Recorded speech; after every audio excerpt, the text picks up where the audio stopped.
पर धन का स्वरूप ऐसा है, कितना भी कमा लीजिए, कोई व्यक्ति कहे कि तुम्हारे पास कितना पैसा है, तुम कहो 100 करोड़ रुपया है, क्या वो 100 करोड़ सदा रहेगा? नहीं। चला लक्ष्मी चलम प्राणम चलम जीवत यौवनम चला चलेत संसारे धर्म एको ही निश्चल। वो लक्ष्मी रुकने वाली नहीं है। जो लोग अपने आप को कहते हैं कि हम इतनी संपत्ति के स्वामी हैं, वो संपत्ति स्थिर नहीं है। पर हमसे अगर आप पूछें कि आप कितनी संपत्ति के स्वामी हो, तो हम एक बात बड़े आनंद से कह सकते हैं कि स्थिर संपत्ति है हमारे पास, और वो है ऐसे हरिजन संत जनों का आशीष और प्रेम। ये सदा स्थिर रहेगा हमारे पास, ये कभी अस्थिर नहीं हो सकता। सबसे बड़ी कमाई ही यही है।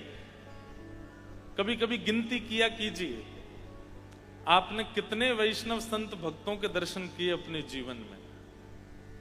जोधपुर में इतने महापुरुष आते हैं, आपका स्वरूप स्वभाव ऐसा होना चाहिए, जैसे ही पता चले कि कोई महापुरुष पधारे हैं तो आप चाहे एक झलक ही देखो उनकी, जाके देखो जरूर, और उसको भी अपनी गिनती में रखो।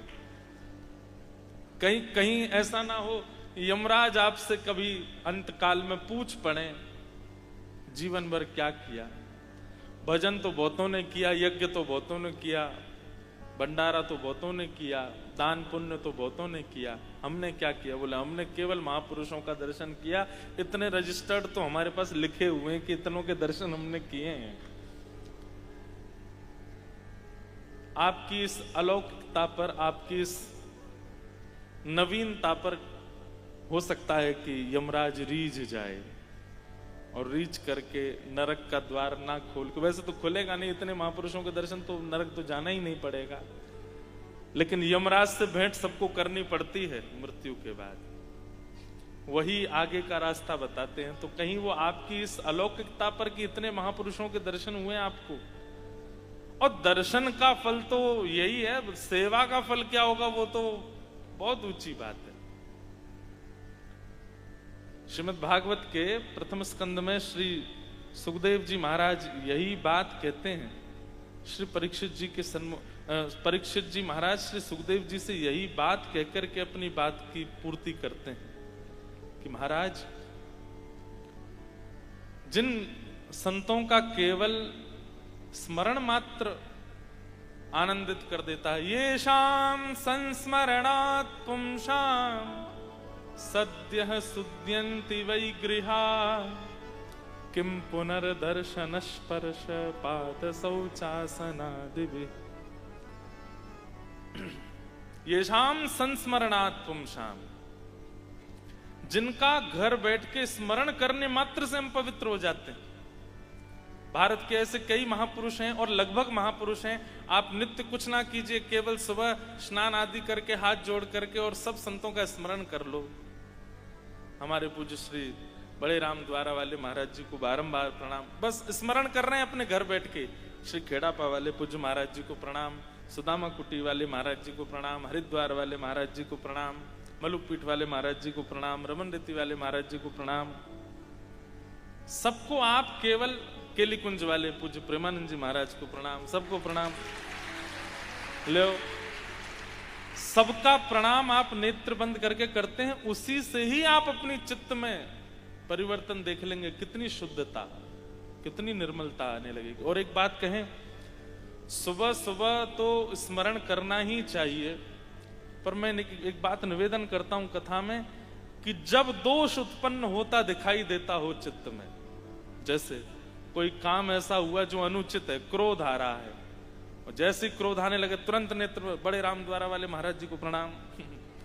जैसे ही क्रोध उत्पन्न होने लगा और आपने संतों का स्मरण किया, आप अनुभव कीजिएगा आपका क्रोध शांत हो जाएगा। लोभ उत्पन्न हुआ, काम उत्पन्न हुआ, मोह उत्पन्न हुआ, और उसी क्षण भाई बुखार आने पर दवाई लो तो बुखार उतरता है ना। वैसे रसायन तो रोज ही लेना चाहिए, लेकिन आपदा आने पर, आपत्ति आने पर तुरंत उसका यदि व्यवस्था कर दी जाए तो उसका प्रभाव विशेष होता है। तो केवल स्मरण करने मात्र से यह संभव है, तो सोचो जिनका आप स्मरण करते हो उनका दर्शन मिल जाए, उनकी सेवा मिल जाए, उनकी वार्ता सुनने को मिल जाए। तो श्री परीक्षित जी महाराज कहते हैं, किम पुनर्दर्शन स्पर्श पाद शौचासनादि भी। उसी क्षण जिनका स्मरण आज तक किया था उनका केवल दर्शन, स्पर्श और उनका श्रवण प्राप्त हो जाए तो जीवन भर के जितने आर्त हैं उसी समय नष्ट हो जाते हैं। यदि भगवान ना करे उस समय यदि अंतिम श्वास निकल जावे तो निश्चित है कि भगवत धाम की प्राप्ति संभव है। स्मरण में इतनी शक्ति है तो दर्शन में कितनी शक्ति होगी, स्पर्श में कितनी शक्ति होगी। तो ऐसे ऐसे महापुरुष यहां विराजमान हैं जिनका केवल स्मरण मात्र पवित्र कर देता है। उनका आप सबको दर्शन हो रहा है, उनके आप सबको वाणी श्रवण का लाभ प्राप्त हो रहा है और किसी ना किसी उपाय से स्पर्श हो रहा है। देखो, स्पर्श का मतलब ये मत सोचना कि आप पैर छुओ तो ही स्पर्श होता है। अब यहाँ पंखा चल रहे हैं, इनकी हवा महाराज जियों को स्पर्श कर रही होगी, यही स्पर्श करके आप तक आ रही होगी, तो ये भी एक स्पर्श भाव है। यहाँ उपस्थित होने मात्र से सब संतों का स्पर्श हो रहा है। रात्रि में हम छत पे बैठे थे तो जोधपुर की वायु में थोड़ी सी गर्माहट थी। महाराज जी बता रहे थे, बोले महाराज जी यहाँ पहाड़ है ना आसपास, वो तप जाते हैं दिन भर में, तो रात में जब हवा बहती है उनका स्पर्श करके तो हवा में भी वो थोड़ी गर्माहट होती। तो स्पर्श का मतलब वायु से स्पर्श, सब प्राप्त हो रहा है, ये हमारा सौभाग्य। तो नवदा भक्ति महोत्सव 9 दिन तक चलेगा महाराज जी, 9 दिन तक चलने वाला है। उसमें प्रारंभ की 3 दिन की सेवा दास को प्राप्त हुई है और हम महाराज जी के उत्सव में और तो क्या प्रदान करें, बस वाणी से कुछ हरि नाम संकीर्तन सुना देंगे। महाराज जी हम पे तो यही है, खर्च न खूंटे, बाई सा कहती है ना कि ये तो ना खर्च होता है लेकिन दिन दिन बड़ो सुभायो, पायो जी मैंने राम रतन धन पायो। यही है हमारे पास। तो महाराज जी को कोई स्वर्ण दे रहे होंगे, कोई चांदी दे रहे होंगे, कोई दुनिया भर के आभूषण आहार दे रहे होंगे, हम तो महाराज जी केवल कथा रत्न आपके इस 50 वर्ष पूर्ति महोत्सव में दे करके जा रहे हैं। श्री वैष्णव रामानुज परंपरा से दीक्षित हैं, इसलिए मन में भाव था कि हमारे रामानुज परंपरा में पंचमाल बड़ी विशिष्ट होती है। किसी का कोई विशेष पधारे और उसको विशिष्ट सम्मान करना हो तो हमारे रामानुज परंपरा में पंचमाल धारण कराते हैं। तो वैसे आपको श्रम कराने का तो मन नहीं है, लेकिन अभी आपका उत्सव चल रहा है और उत्सव का महाराज जी दूसरा नाम होता है श्रम। अगर कोई व्यक्ति पड़ा रहे, बैठा रहे, लेटा रहे, वो बोले क्या हो रहा है, उत्सव चल रहा है, ये उत्सव थोड़ी है। उत्सव में तो भूख छूट जाए, निद्रा छूट जाए, प्यास छूट जाए, सोना छूट जाए, तब समझो कि वो उत्सव है। तो हम तो महाराज जी से प्रार्थना करेंगे कि आप 1 मिनट के लिए व्यास मंच के समीप आवें और व्यास मंच से ही आपका ये सुंदर भाव हम अर्पित ब्रज के भाव से कर दें। और इतनी देर आप लोग क्या करोगे, कुछ गाइए। श्री राम जय जय राम, श्री राम जय जय राम, श्री राम जय जय राम, श्री राम जय जय राम, श्री राम जय जय राम, श्री राम जय जय राम, श्री राम जय जय राम, श्री राम जय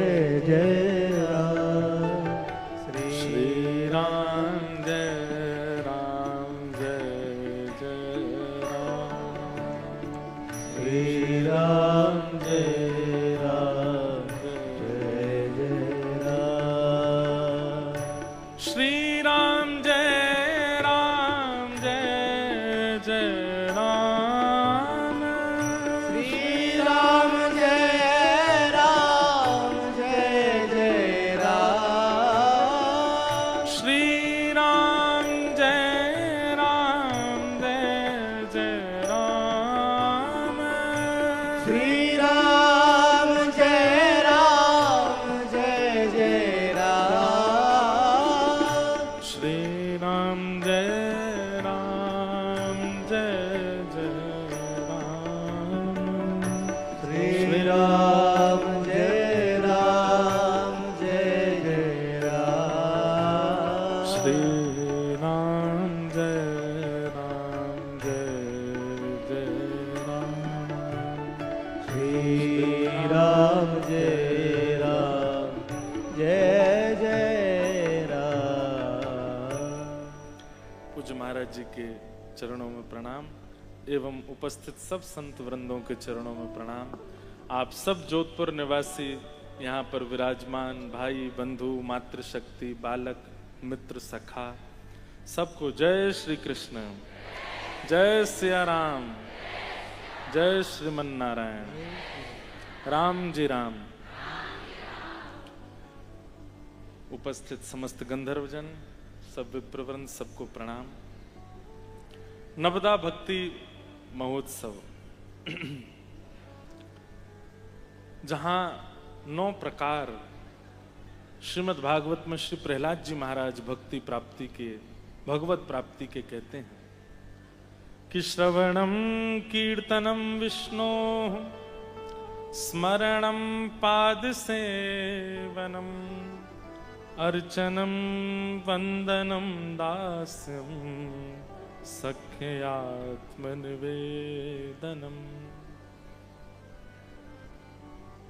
कितनी अच्छी बात। देखिए एक बात बहुत ध्यान से सुनिएगा, सब लोग इधर देखो, चाहे अब कुछ भी हो जाए आपको इधर उधर देखना ही नहीं। हम इसीलिए आपके बीच आए हैं कि आप हमें देखो। इसीलिए महाराज जी से श्रृंगार वगैरह करवा के आए हैं कि हमें देखो। इसलिए देखो, नजर की चिंता करना नहीं है। कृष्ण नाम जो बोलता है ना उसको नजर लगती नहीं है, क्योंकि स्वयं कृष्ण ही हैं जो उनको भजने वाले, उनको बोलने वाले, उनको हृदय में धारण करने वाले को नजर कैसे लग सकती है। तो इसलिए बिल्कुल आप चिंता मत करना हमारी, आप लोग तो कथा सुनो। नवधा भक्ति वर्षों से इस विषय को लेकर के कितने प्रवचन होते आए हैं और सदा चलते रहेंगे, पर परिवर्तन की स्थिति का अनुभव नहीं होता, क्योंकि हम श्रवण तो करते हैं लेकिन बाकी की जो भक्तियां हैं उसमें हमारी स्थिति कम रह पाती है। सबसे बड़ी बात है जीवन में लागू नहीं करते हम। मतलब हमारी भक्ति कैसी है पता है? कोई मरीज डॉक्टर के पास गया और उसने अपना रोग बताया तो डॉक्टर ने उसको औषधि दी। औषधि का नियम बताया, सुबह पाना है, भोजन के बाद पाना है, रात्रि सोने से पहले पाना है, दूध से पाना, शहद से पाना है, गर्म पानी से लेना, आदि आदि सब। तो व्यक्ति क्या कर रहा है? औषधि तो ले रहा है लेकिन फिर भी उसका रोग ठीक नहीं होता। तब डॉक्टर क्या कहता है? बोले भाई तू एक बात बता, 3 महीना से दवाई ले रहा, तेरा रोग दूर क्यों नहीं होता? बोले पता नहीं महाराज, मैं तो जैसा आपने बताया वैसा ही लेता हूं। तो डॉक्टर कहते हैं कि अच्छा तो तुम औषधि ले रहे हो, ये बताओ परहेज करते हो कि नहीं? महाराज जी परहेज क्या करना है? बोले क्या खाते पीते? बोले कचौड़ी खाते हैं, गुलाब जामुन उड़ाते हैं, रसगुल्ला खींचते हैं, रात में पराठा खा के सोते हैं, आलू की बढ़िया लपटेमा सब्जी बनवाते हैं, आदि आदि। डॉक्टर चरण छुएगा, बोले भैया तू कितनी भी औषधि ले, परहेज नहीं करोगे तो फिर स्वस्थ कैसे होगे? आज एक बात है कि आज लोग भक्ति तो करते हैं, नाम जप तो करते हैं, तिलक भी लगाते हैं, कंठी भी पहनते हैं, लेकिन परहेज नहीं करते। परहेज नहीं है। कई परहेज हैं। हम प्रयास करेंगे कि इन 3 दिन के प्रसंग में नवदा भक्ति के 3 प्रथम भक्ति पर चर्चा करें और साथ में परहेज भी बताएं। उसका परहेज क्या है, श्रवण भक्ति में परहेज क्या है, कीर्तन भक्ति में परहेज क्या है और स्मरण भक्ति में परहेज क्या है। बाकी के फिर आगे के परहेज महाराज जी और मलुक पीठ वाले महाराज जी वो बताएंगे उसमें परहेज क्या है। हम तो 3 बता के जाएंगे। तो भक्ति का स्वरूप और उसका परहेज, जैसे एक बहुत विशिष्ट परहेज है जो 9 की 9 भक्तियों में चलेगा,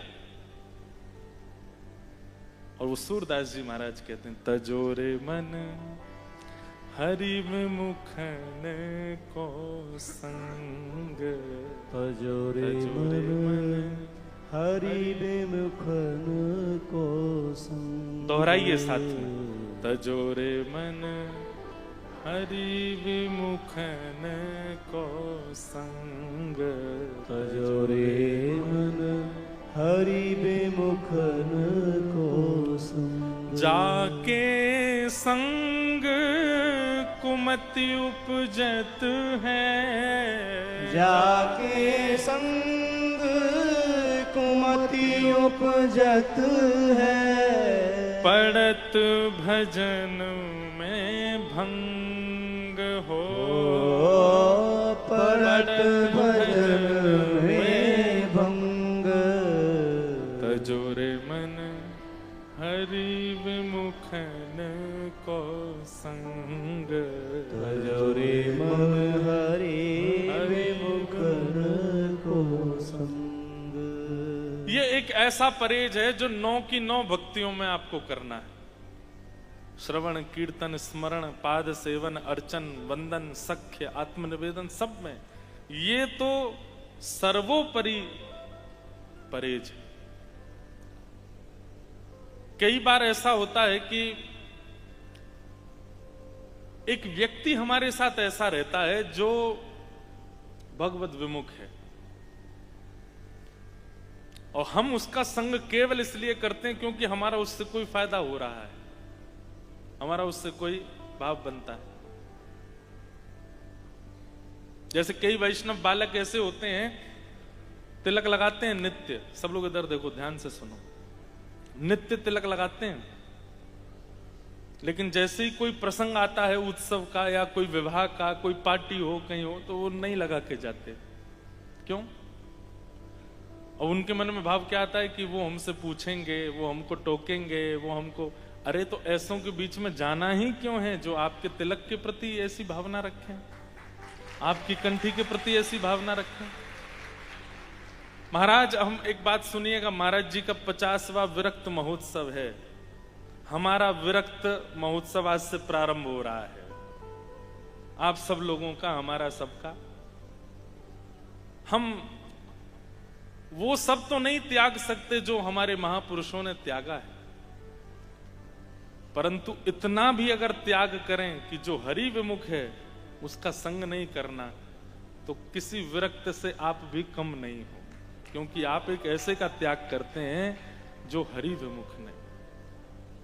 तजोरे मन हरि विमुखन को संग। उस सभा में नहीं जाना। हो सकता है आपको घाटा होगा उससे, हो सकता है आपकी बढ़ोतरी, आपकी कमाई में, आपकी उपलब्धियों में उससे कमी घट रही हो, कमी आ रही हो, लेकिन हाँ एक बात याद रखिएगा, संसारी उपलब्धियों में कमी हो सकती है लेकिन भगवत भजन में कमी नहीं होगी। भगवत भजन बढ़ेगा, प्रेम बढ़ेगा। भक्तिमती मीराबाई कैसी निडर, कैसी, उनको कोई लज्जा नहीं होती थी कि कोई भगवत विमुख स्थान है, कोई भगवत व्यक्ति है या भगवत विमुख कुछ क्रिया होती थी तो उसको नकारने में, त्यागने में मीराबाई को कोई चिंता नहीं होती थी। इसीलिए ठाकुर जी मिले। अरे किसी भक्त को उठा के देख लीजिए, भगवत विमुखों का त्याग ही भगवत प्राप्ति कराता है, क्योंकि संसार की उपलब्धियां भगवत विमुखों से ही मिलती हैं, और जब उनका त्याग किया जाता है तो संसार की उपलब्धियां तो छूटती हैं पर ठाकुर जी मिलते हैं। इसलिए जाके संग कुमति उपजत है, जिसके संग से कभी क्रोध का वर्धन हुआ था, जिसके संग से कभी काम का वर्धन हुआ था, जिसके संग से किसी दोष का वर्धन हुआ था, वो चाहे कितना भी सामीप्य का क्यों ना हो, उसका त्याग करो। अब एक बात और,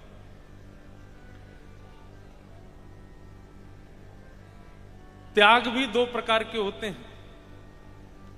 एक तो होता है कि देह से ही उसका त्याग कर दिया, पर देह से तो त्याग नहीं किया, पर मानसिक त्याग कर दिया। अब जो समय चल रहा है ना कलिकाल का, यहां पर देह से किसी को छोड़ना अगर कर पाओ तो बहुत बड़ी बात है, बहुत अच्छी बात है। लेकिन देह से यदि किसी का, शरीर से किसी का त्याग नहीं बन पाता है तो मानसिक त्याग करो। महाप्रभु जगन्नाथ जी के परम भक्त हुए श्री अंगद जी महाराज। सब लोग इधर देखो, इधर देखो, कथा सुनो।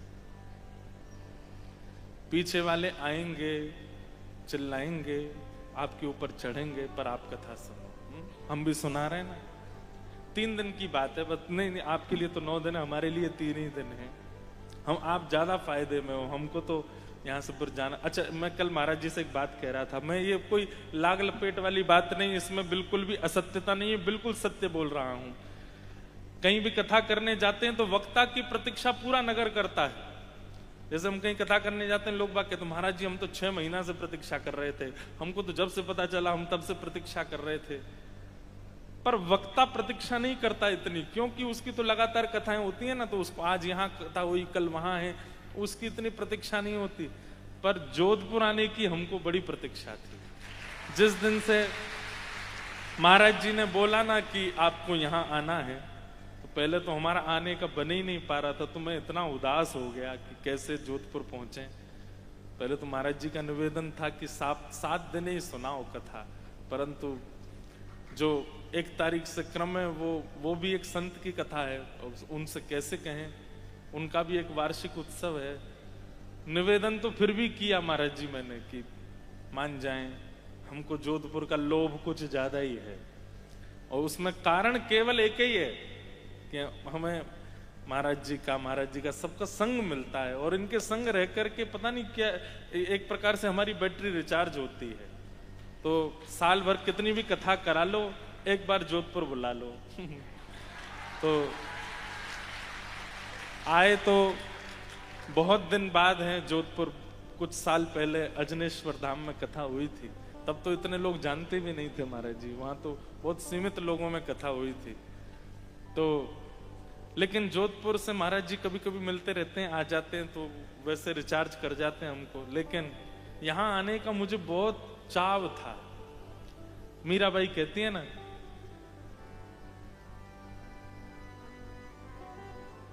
मिलवे को मोहे चाव घनेरो, कब देखूं मुख तोरा,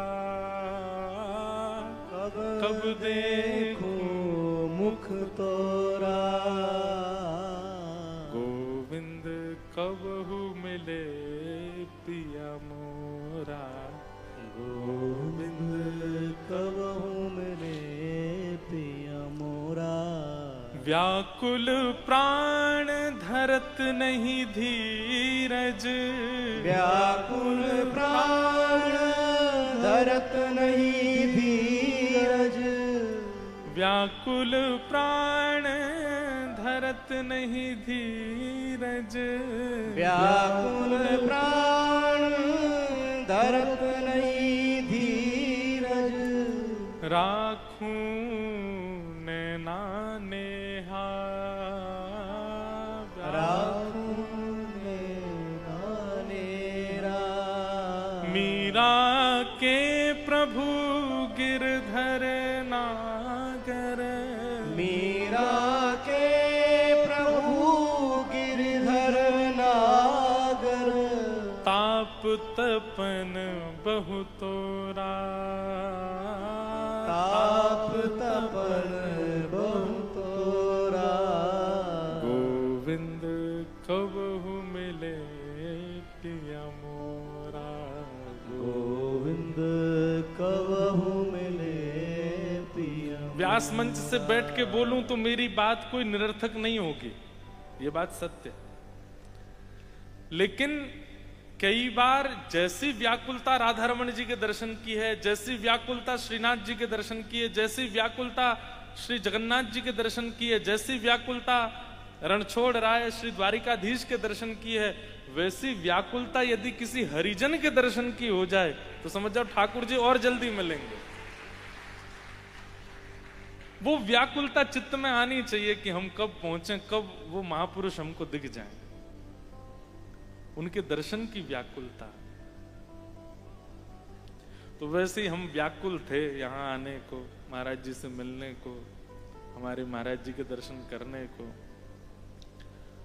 और यहां आकर के ऐसा मतलब आपके संग मिलकर के इतना आनंद होता है, ना तो निद्रा की स्थिति रहती, ना तो नींद ज्यादा आती, ना भूख ज्यादा लगती, ना कहीं जाने का मन होता, बस बैठे रहे, चर्चा चलती रहे, आनंद होता रहे, यही सुख मिलता है।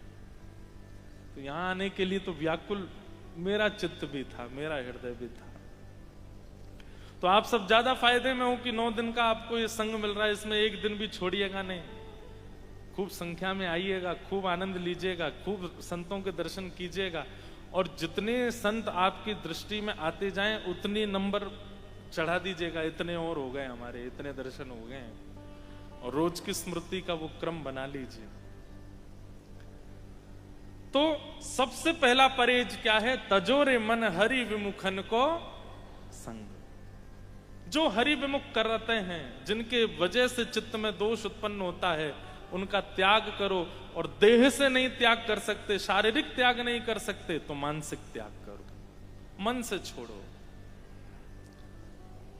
मन से त्याग का मतलब क्या होता है?